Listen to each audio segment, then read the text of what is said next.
The side split is mainly an adductor stretch. As we open the legs to the side, or more technically abduct the legs, we stretch the adductor muscles on the inside of the leg.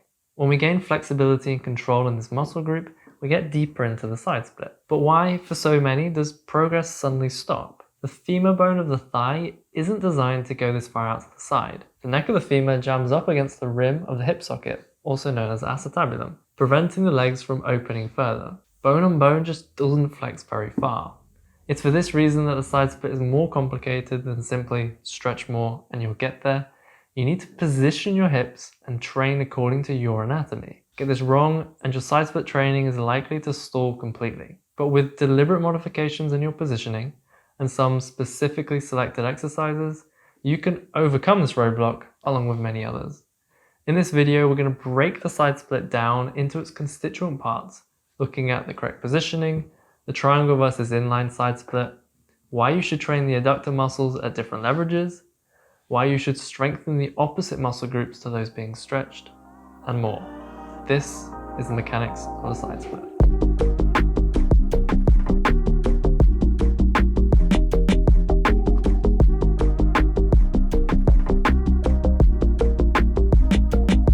My personal side split journey started here. This photo was taken as an adult after a decade of martial arts training, with mainstream stretching doing very little for me. I was never gifted with flexibility. It's taken a ton of research and experimentation to develop the refined set of tools I now use with myself and my students.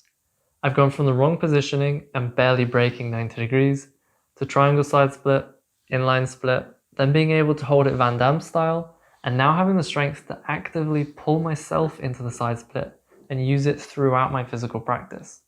It is a myth that you can't get flexible as an adult. But first, we must address the proper position for a side split. The way most people attempt the side split causes the hip and femur bone to jam.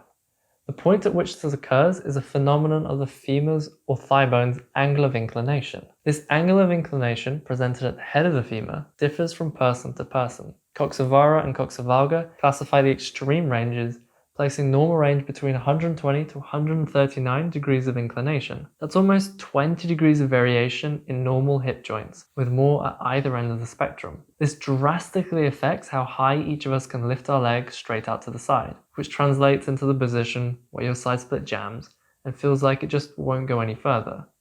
The neck of the femur bone is making contact with the rim of the hip socket, or acetabulum. In fact, too much collision here can cause microtrauma, which long-term can create a high risk of painful inflammation, so you shouldn't force a position your anatomy won't allow.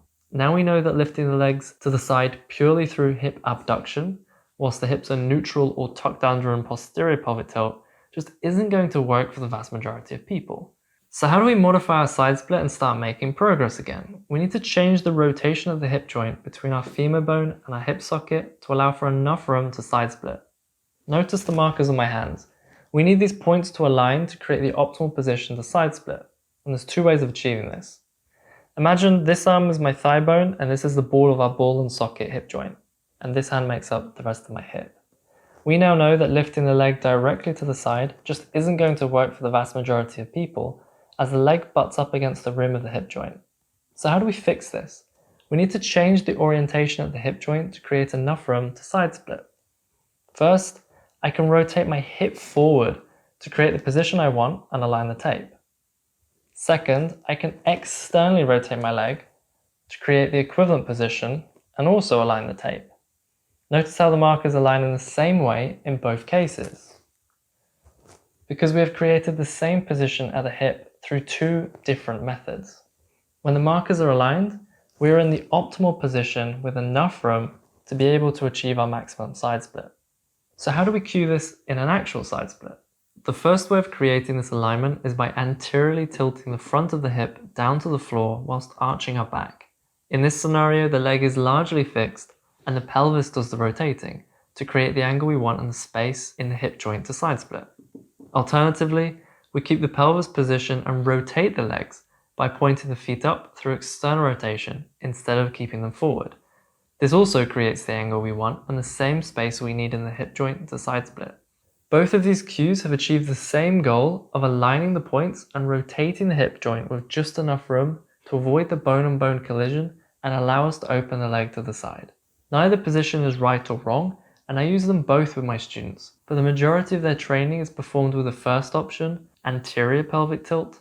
I prefer this variation when standing as it allows for much better stability by keeping the feet flat on the floor. It's much harder to balance when tilted up on the heels by externally rotating the legs.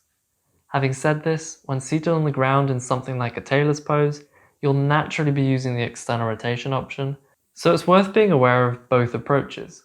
Most side split drills are performed standing, so I'm going to focus on how you should set up for this position, and into what I call the triangle side split. I call it the triangle side split because when viewed from above, the hips are on a separate line to the feet, forming a triangle. In the triangle position, we aim to get the calves and possibly mid-thigh to the ground. This is a solid side split that is achievable for the vast majority of people. It's unlikely that your structure will stop you miles away from a side split, but it is worth noting that calves to floor may be the anatomical limit for some people, even with this new hip alignment. The triangle side split position will allow our legs to open fully and properly stretch the large adductor muscle group on the inside of the leg without jamming the hip joint. When tilting the hips forwards in the triangle side split, we create some forward lean at the torso. This means we really have to arch our back to keep a high chest. Here we sit the hips back so that the weight is felt in the heels of the feet and counter the weight of the torso going forwards. Really sit back here. One of the most common mistakes is not to sit back far enough. We want a diagonal line forming from our ankles to our hip, whilst keeping our torso upright. Another mistake here is to lean too far forwards. Really keep a high chest, so don't put your hands on the floor if it makes you lean forwards loads. Use an object to prop yourself up properly and keep that position instead. For the vast majority of us, these modifications are needed to get into our deepest side split. Even for those with more ideal side split hips, I've seen better progress made when first working the triangle side split and then training the inline split, where we make full contact with the floor with the feet and hips aligned.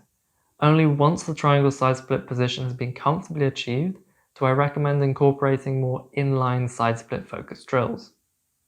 A common question I get asked is how to position the feet. During my study of traditional Chinese martial arts, there is a large emphasis on keeping the feet forward during side split training. There are different schools of thought on what is most aesthetic or functional, but most people simply don't have the ability to twist enough and uncouple at the ankle to keep the feet forward. So I recommend to simply do what's comfortable. For most people, that'll be turning the feet slightly out.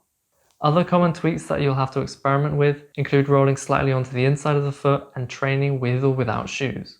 Learning the skill of getting into this position will likely be tricky at first, but for anyone who is serious about getting the side split, it's a fundamental and often breakthrough component certainly worth persevering with.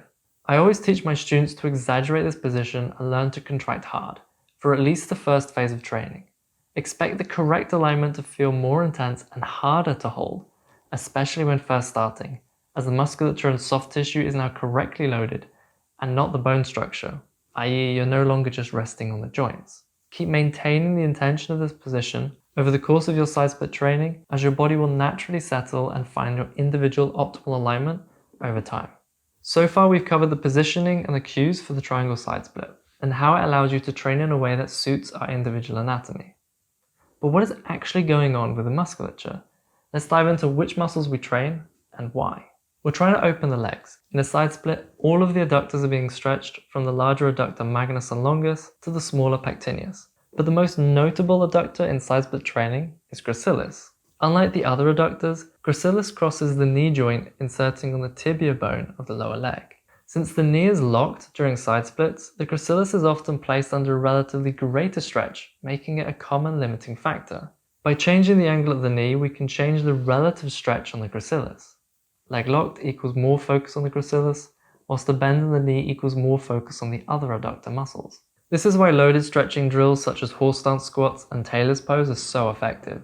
If we compare side by side between a straight leg get-up, horse stance squat and tailor's pose, notice how the angle of the knee varies from fully straight to 90 degrees to fully bent. Each of these positions changes the stimulus on the adductor muscles. Now, a side split is a heavy flexibility skill. What I mean by this is that by having the legs so far out to the side, the adductors are put in a mechanically disadvantageous position and have to support our entire body weight. Not building the strength in the adductors to support this position is a fast way to stop the body cooperating. It's for this reason More active-based side split training is so powerful, as we need to train the adductors to be strong at the end range of motion so that the body feels safe to allow them to relax and open. This is even more important if you want to be able to side split with little to no warm-up, Van Damme split, and to be able to use your side split in your sport. Now there's more than just stretching the adductors. In order to pull the legs apart, our hip abductors, which are the opposite or antagonists to the adductors, the deep hip rotators and hip flexors need to actively contract and have the strength to pull us into the correct position. The muscles of hip abduction, so lifting the leg away from the body, namely the glute minimus, medius, and tensor fascia lata, or TFL, counteract the pull of the adductors. They need to have the strength to overcome the pull from the adductors, which are powerful and commonly tight muscles.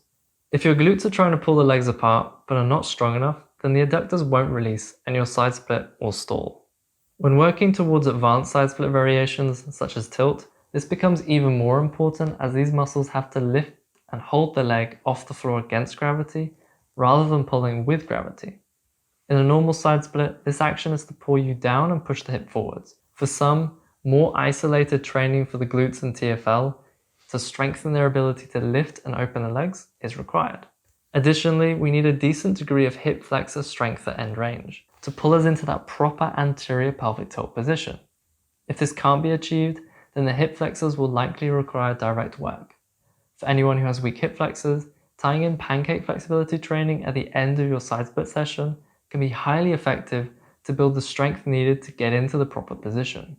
When externally rotating the leg, you recruit the likes of the deep hip rotators, glutes, psoas, and sartorius. These muscles need the strength and range to turn out the femur and create that proper position. As a group, the quads play a relatively easy role in a side split, keeping the legs extended and assisting in hip flexion. Having said this, the vastus medialis, or VMO, takes on the brunt of the work of the quads in this position. The VMO plays a core role in the proper tracking of the patella or kneecap and preventing the knee from collapsing inwards, i.e. closely aligned to the direction gravity is pulling the knee in a side split. Pain on the inside of the leg around the knee during side split training can often be attributed to a weak VMO. Now remember that the gracilis muscle also crosses the knee joint and is heavily involved during side split training. It is also possible that discomfort along the inside of the knee is down to heavy involvement of this muscle. In summary, you need to learn and practice the proper side split alignment. And if you take one thing away, try the triangle side split position. Understanding this has often produced breakthrough moments and personal bests in my students. Next, assess the strength and flexibility of your adductors at different leverages. Identify whether you need to isolate the hip abductors, hip flexors, or rotators that are responsible for pulling you into the proper position. And build your training program to properly target your individual weak links, whilst teaching your body how to coordinate which muscles to contract and which to relax for the side split. Understand these and you'll be a huge step ahead in your side split training. You can see there is no one perfect program for everyone, meaning it is absolutely essential to learn how to individualize your flexibility training specifically to you if you want to make real progress. We understand that learning how to individualize your training can seem daunting at first, which is why we built the Mobility and Flexibility Toolkit. You see, the Mobility and Flexibility Toolkit is much more than a program. A toolkit explains the methodology that underpins everything we teach. This is what sets us apart from other online programs. We don't just tell you what to do, we also teach you to understand it. Everything is laid out. We don't keep secrets. The Mobility and Flexibility Toolkit contains years worth of training information, and we're continuously adding more. We walk you through the assessment process of each skill, guiding you step by step to building your first individualized program without any guesswork. The drills in the toolkit are the most potent and effective ways I've come across to developing your range of motion. The drill videos feature regressions, progressions, options for different equipment, and a detailed breakdown of the correct technique. The library is already massive with well over 100 graphically annotated videos and is continuously growing. We break the skills down with our Mechanics of series, explain the anatomy, and share a diverse range of approaches. We even have an entire section on how to write your own program, which takes you from understanding the basic terminology to calculating time under tension. You'll know how to put the pieces together around your life, your schedule, and your sports. There's also downloadable templates, summary sheets, and our unique drill matrices to help you maximize your learning. We help you set the right mindset through a section on goal setting with videos and worksheets to give you the best chance of success. There won't be any excuse to not dive into developing your range of motion. Furthermore, the full Mobility and Flexibility Toolkit includes exclusive access to network and share ideas with a global community of people who are serious about their mobility and flexibility training. We're a diverse community that welcomes all. Our members range from aerialists, dancers and martial artists, to Team GB climbers, NHL goalies, and we even have a member improving their flexibility for their skydiving routine. So whether you're a coach, professional athlete, or just training for fun, you'll be surrounded by people who are all working together to level up. Our private forum puts you in direct contact with me as I personally respond to the group alongside our expert coaches. We also love to hear feedback to guide us on the next content you want to see. Members are also invited to join our world map for opportunities to train together in person. Since my team and I are constantly on the road, we've been using the world map to meet up with many of our students along the way. Right now in the Mobility and Flexibility Toolkit, we cover side splits, pancake, pike and head to toe, and shoulders. Next we'll be adding bridge, front split, and an entire module on combining flexibility with strength training. Each of these modules contains its own assessments, programs, and case studies. This totals well over 100 plus graphically annotated tutorials, along with all downloadable templates, equipment discounts, the worldwide community, and more. We also include the module on how to write your own programs, access to the forum, and 40% off the handstand toolkit. That's what's included in the full Mobility and Flexibility Toolkit. It's just one upfront payment, and you get access to all current and future content to watch and rewatch as many times as you like from your phone or your computer. As for the price, each module can be bought individually. However, purchasing each module on its own, so side split, pancake, pike and head to toe, shoulders, front split, bridge, and end range strength training, plus the savings from discounts and the forum would cost you over $1,000. But when bought together, the full Mobility and Flexibility Toolkit is priced at just $497. And as an exclusive discount for coming to this training, if you click the offer on the screen or use the coupon code at checkout, you can get an additional 20% off and become a member of the full Mobility and Flexibility Toolkit for just $397. This is a one-time payment and it includes all future updates. That means you'll get bridge and front split included as they're released for no additional cost. So if you're ready to level up your range of motion, make sure to click the button below to take advantage of this offer. If you have any lingering questions on whether or not the Mobility and Flexibility Toolkit is right for you, feel free to email us at info@matthewsmith.com. If you have any doubts, shoot me an email. I'm super accessible. Let's chat about your situation to see what we can do to help. We'd love to help you develop your skills. But before you email us with your questions, I want to answer a few of our most commonly asked questions right now. First, what equipment do I need? The programs are designed to be easily completed at home or in a gym with minimal equipment. All you'll need is an adjustable dumbbell and a band. The rest can be done using what already exists around your house. We also include a full breakdown of the equipment we recommend inside the toolkit, from the best money can buy to the most cost-effective option. Furthermore, we have paired up with various companies to get you discounts on some of these items. You can get everything you need for around $60 to train at home. If you're training at a gym, you're already sorted. Next, how often do I need to train? We show many approaches to mobility and flexibility training. Most of our students train for 45 minutes 2 times per week, but it is also viable to train once per week. We also have students training much more often because for them it's part of their career. We provide guidance in the Mobility and Flexibility Toolkit on how to modify your schedule to train multiple skills and how to fit your training into your existing routine. So if you wanted to Olympic lift, work on your mobility and train handstands, it can be done. How does the Mobility and Flexibility Toolkit work? First, you log in through any browser. It works on both mobile and desktop. From the main dashboard, you can navigate between the different sections. The platform tracks your progress and you can mark your favorite lessons for easy reference. It's in an education format as we teach you the theory as well as what to practice.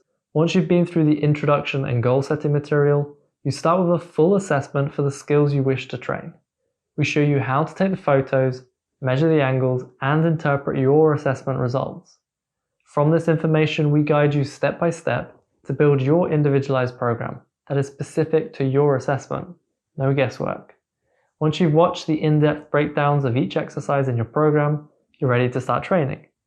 We provide downloadable templates so you can take your program offline with you, even if your gym doesn't have an internet connection.